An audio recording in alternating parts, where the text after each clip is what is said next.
Welcome everyone to another sharpening video from Tops Knives. This is going to be all about kitchen knives. We have a variety of our kitchen knives here. We have a couple of different sharpeners that Worksharp was kind enough to provide to us. Worksharp being the sponsor of this video series, thank you for sending us all this stuff. We use their products at home, but I've actually never used either one of their kitchen sharpeners. Neither have I. We're actually, this morning, Craig and I were just sitting there scoping through the whole thing, and hopefully we didn't ruin it. Hopefully it works when we start. But, we'll see how it goes. But yeah, these I've never tried. I seen them on their websites, especially when we were going through, what we'd like to play with, and these, I think they're gonna work out for what it's gonna be really nice to have some kitchen specific sharpeners with kitchen knives. So basically, well, first things first, go to worksharptools.com, put in the promo code that is here, maybe, and here? Yeah, somewhere on the screen you'll see a code. Go ahead and use that at Worksharp. I believe they're giving you 15% off from us as a special thank you. Oh, so nice. Make sure you use that when you're picking up your replacement belts, when you're picking up a new sharpener. Should be good to go that way. Yeah, the prep work for the whetstone, and these are actual whetstones. These are water stones. So here's your prep work. Drop that in some water. Make sure it's completely covered. And this needs to sit for roughly 10 to 15 minutes. It's going to soak up that water. What if it stays longer? Would it do anything to it? I don't know. I imagine that if it's sat for too long, it would break down a little bit, maybe just lose its efficiency. But yeah, about 15 minutes, we'll let this sit in the water. And then one thing we read too, once it stops bubbling, that's pretty much ready to go, correct? Yeah, then it should be ready. And it took a second, but you can see bubbles kind of coming out, seeping out of this as the water is soaking in. The whole point with these whetstones is they have to have water on them. You don't use oil on these, you don't use them dry. These have to these use strictly that's one thing water. they do say in their whole thing is do not run them dry. You'll ruin them. So. This is a pretty cool setup. I've always been intrigued by whetstones, water stones. I've always wanted to learn how to use them properly. So today's the day. The ones I've used is ones you put oil on. Yeah. And then Yeah, I've used those, and I think the process is pretty similar, but there's some differences. Obviously, you're using water instead of oil. You also want to make sure that there's always water on the stone. The cool thing about this one from Worksharp is that it comes with a dual stone. First, we'll start with the base. The base has rubber pads and a rubber pad inside. It's got rubber pads to kind of keep it stationary. It comes with this other rubber pad that sits in here that helps keep the stone from sliding around. And it comes with these optional edge guides. I can tell you already, Leo's probably not going to use the edge guides because he's used to this kind of thing. But the edge guides are pretty cool. It's a 15 and 17 degree. It's a dual edge guide. There's just a little magnetic piece that slides in, and it's really that simple. So if you want it to be on the 17 degrees, you switch that so that the part that sticks below this is pointing down. Okay. And it just sits into this little channel, real simple, just like that. Nice. Nice and smooth. There you go. So that's your main part, or the base, if you will. Put a towel under here, so if you want to, do you pat it dry? No, you want to keep it wet. Mm-hmm. Yeah, you want to. In fact, the way this is set up, the excess water should kind of stay in there, roll into this. Some of it you'll get it all over the place. So if you're doing this at home, I would definitely recommend putting a towel underneath it. But if you don't really care, cutting board like this is actually perfect. Perfect. Yeah. So the stone itself has two sides. You can see that they have actually labeled on each side what's what. This reddish colored side is 1,000 grit, and the white side is 6,000 grit. What they call it too, they call it like fine and medium or something like that? Yeah, I think they call it medium and fine. Yeah. So over time, those will probably wear off. Just whichever side feels rougher, it's probably the rougher side. This, I think, there's enough difference between 1,000 and 6,000. You can feel it.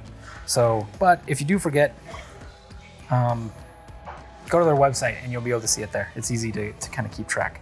So the stone, we'll start with the medium grit. It just sits inside of here. We're gonna keep this water handy because as the water kind of seeps in and rolls off of this, you just grab a little bit more and rub it on there. As you're sharpening a knife, we'll start with this dicer 3. So as you're sharpening, and I'm gonna use the edge guide, right? You just kind of slide this along the edge. Doing it backwards, Craig. I know. I'm just kidding. Where we're using a fine stone, we're gonna do this probably 10 times on each side. The medium? Yeah, on the medium.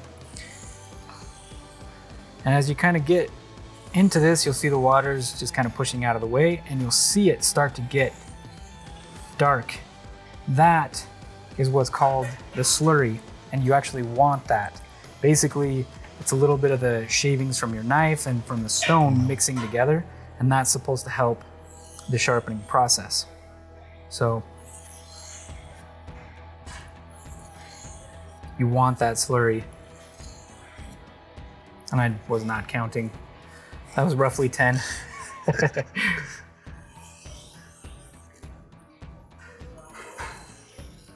These edge guides are pretty handy. You just kind of slide this down until it hits, and then just try to hold that knife in the same position. And I feel like that is actually helping to keep a pretty consistent angle on this.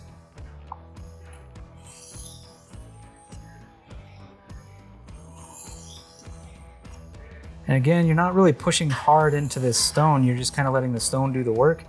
And I'm left-handed, so my right hand I'm using just to kind of guide the edge. I'm not actually pushing down with this. It's just to kind of help keep it stable.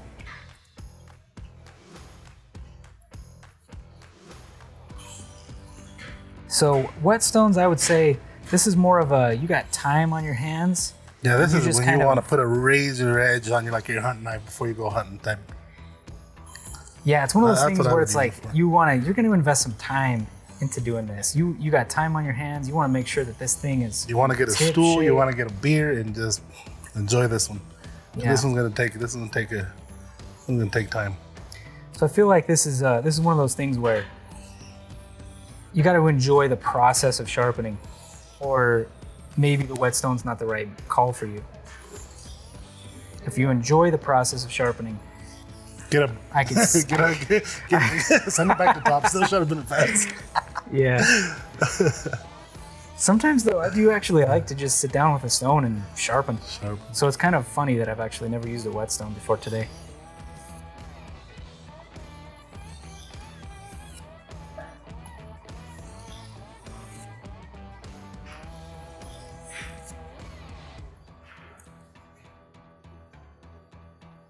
It's moving a little bit of metal. Yeah. Let me see it. Still. So, and again, it's probably something that's hard to see on the actual video, but you can actually see the water sitting on top of the stone. You want to see that, and you want to see the metal shavings mixing with that water. That's how you get that slurry that actually sharpens the knife. It takes a little bit less time if you get the slurry nice and mixed up there. And of course, Leo does it differently than me. Do you want to take those edge guides off? Are they in the way at all? No.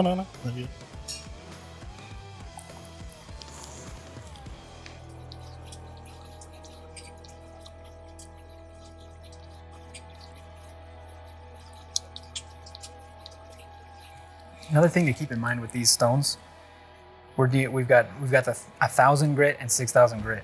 This is probably not something you want to start with a really dull knife sharpening. You want to start with a knife that already has a pretty well-defined edge, because 1,000 grit is pretty fine when it comes down to a lot of other options out there. So if you're starting at 1,000 grit, you're not dealing with a knife that's super dull. Otherwise, it's going to take you forever to get it sharp. And I know, you started going the other way and I'm going the other way. That's not recommended. The way you started, the way you want to keep going, and the way you want to keep using it. Yeah. I just do it just because that's how I do it. Yeah. And I do it the other way because that's what the instructions say. But one of us is good at this, and the other one is following the instructions. So that's kind of how this goes. You can see that. Yeah, that we're reprofiling it a little bit too. Yeah, that's the other thing is this doesn't have a 17-degree edge on it, and I was about to put a 17-degree edge on it. So the edge guides here, they're good if you're using a knife that has that edge already. If it doesn't, you probably don't want to use these unless you reprofile it on something else first. Because again, you're dealing with a starting grit at 1,000. That's already pretty a fine grit. You know, in contrast, the powered kitchen sharpener, the belts that comes with, those are roughly 120 grit belts. So keep that in mind, that you're dealing with a stark difference in the amount of grit. Good? All right. Yeah. That does feel really nice. Yeah. So you want to flip it over? Do the other side? Yeah, try it. Okay. One thing that's important here, that from the instructions, when you go to flip this over, if you see any of the slurry on this stone, like I can see a little bit right here, if you see any of the slurry from this side, you want to rinse that off. The reason for that. So you want to pretty much just put it in the water again before you. Yeah, You know, pretty that much. way you're not. And you might not even want to use the same water. I'm not sure if that matters too much, but you want to make sure that you're not mixing. You gotta just clean surface. Yeah, you want to make sure you're not mixing the slurry from that rougher grit with this finer grit, because then you're basically not dealing with 6,000 grit. You're dealing with somewhere in between 1,000 and 6,000. So, all right, so we've switched to the fine grit, or the 6,000 grit stone. The process here is exactly the same. If you're like Leo and this is comfortable for you to pull the knife back, more power to you. Otherwise, go forward. Really, it comes down to what you're comfortable with. As long as you're putting the right angle on the knife, you're gonna get it sharp. Like we said at the beginning, you know, maybe the way I'm doing it is totally wrong. But it works. It works for me. The way Craig does it, you know, he goes forward. I know that works too, because I felt some of his blades that he has. Yeah, I don't think there's a right or wrong, as long as you get the right angle on the knife. For me, the thing is like the burr. You know, the burr always is doing this, and so I feel like if I'm pushing to it, it's not going to give me that. Just because of the way we sharpen, our belts go that way, and so you're sharpening. Yeah. Like I said, maybe that's why. But it works. And after you said that last time, you know, I looked at some videos and yeah, people are sharpening the wrong way. A lot of people sharpen the wrong way. But yeah, I mean, it's splitting hairs, because like I say, as long as you put the right angle on the knife, it's going to be sharp. So if you do it your way and the knife is sharp, you're probably good to go. You know, as long as you're not messing up your heat treat or doing anything crazy, then the process doesn't really matter, as long as you get the right angle.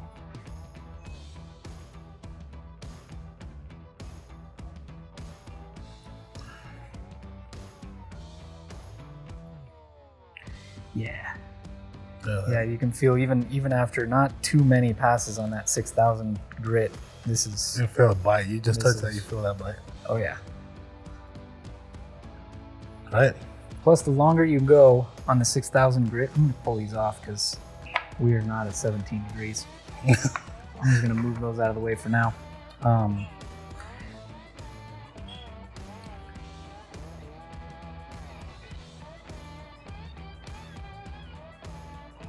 But even after a few passes, that was already pretty, you could already feel a difference over that 1,000 grit. The other thing with these stones is, by the time you're finished, if you spend enough time, you're gonna have an edge that's polished. It's gonna be bright and shiny all the way across. You'll have a real nice, consistent look to it. And that's what some people want in their kitchen knives, is they want that edge that's really polished. That helps so that food doesn't stick to it as much. It helps just cut cleaner. I help corrosion too when you use it like on a high carbon steel, right? Oh yeah, absolutely. When you have a polished high carbon blade, it's a lot less susceptible to rust than a sandblasted blade, for example. I like that. I think I like this better than like Arkansas stones and those other stones like that. I feel like this is just smoother.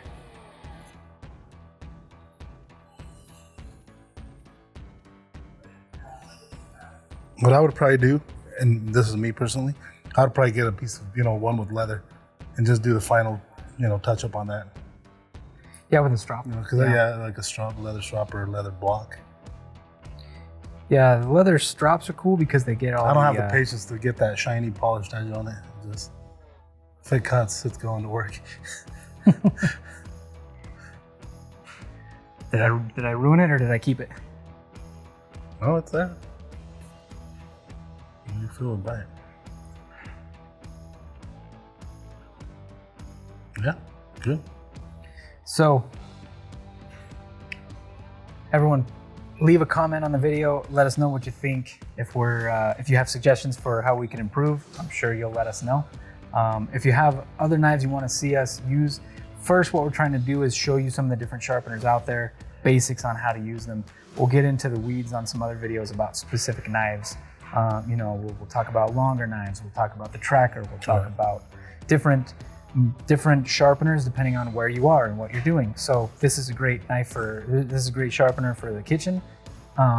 This is probably not something I'm going to take camping with me because I got to soak it in water. Or there's this maintenance involved that's maybe a little bit more difficult at and a you campsite. could, you have always water with you, soak it in water. You're in a creek, something, just, You could. If you're gonna sit up there and you just relaxing, you want to put a polished edge on your blade, this is the way to do it. Yeah, you could. I probably wouldn't, but you could, and that's the thing is we'll talk about some of those things. So give us suggestions, other things that you want to see us do, other types of sharpening, et cetera. Questions, comments, let us know. And keep in mind, guys, we're learning too. So you guys are gonna buy one. It's gonna be the same thing we're doing here. Yeah. But I would use it. This is something that I would use. I would use this one too. I really like that one. I like that power sharpener too. I like them both. I think either way, you'll get nice edges on your blades. One thing to note, this is going to give you, again, a flat edge. That power sharpener is going to give you more of a convex edge. So you can still use this to finish one of those blades, but the process is a little different once you have a convex edge. So there's a little bit, the angle changes a little bit, and it's just a little bit trickier. It can be done, and so you can take it from the powered sharpener to the whetstone.